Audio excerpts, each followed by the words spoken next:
Cristiano Ronaldo's beginnings in Santo Antonio, a mountainous neighborhood of Funchal, Madeira, could barely have been humbler.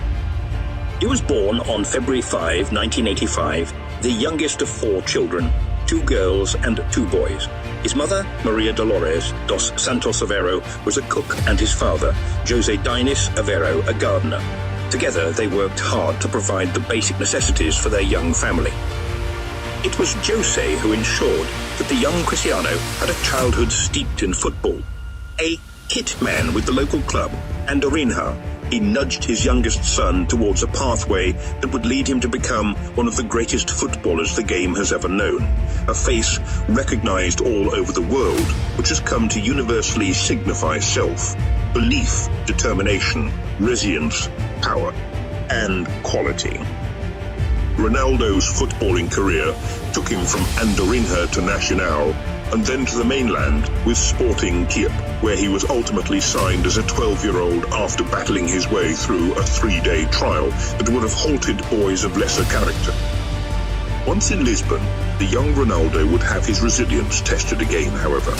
The capital was a rough place for a scrawny young boy on his own, and it would have been easy for him to allow his doubts to take over.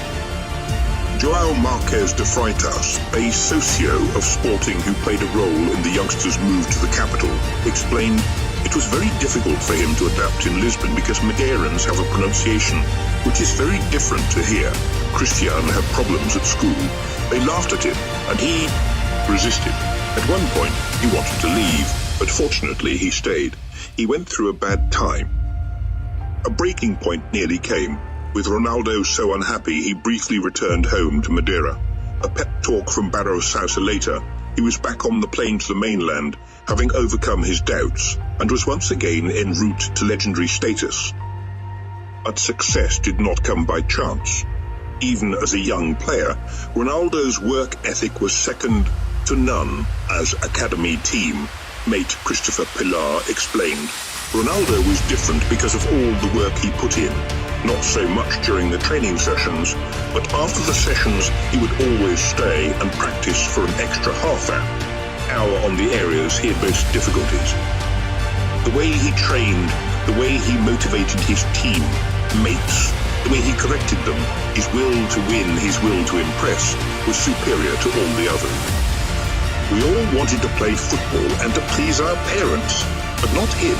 His dream was not only to please his family, but everyone who watched him. Ronaldo would go on to be a sparkling success at Sporting, playing just a single season for the first team before making his move to one of the biggest clubs in the world, Manchester United. As an 18-year-old, he had not made it yet, but was then handed the iconic No. 7 shirt, which had been worn by such greats as George Best, Eric Cantona, and David Beckham.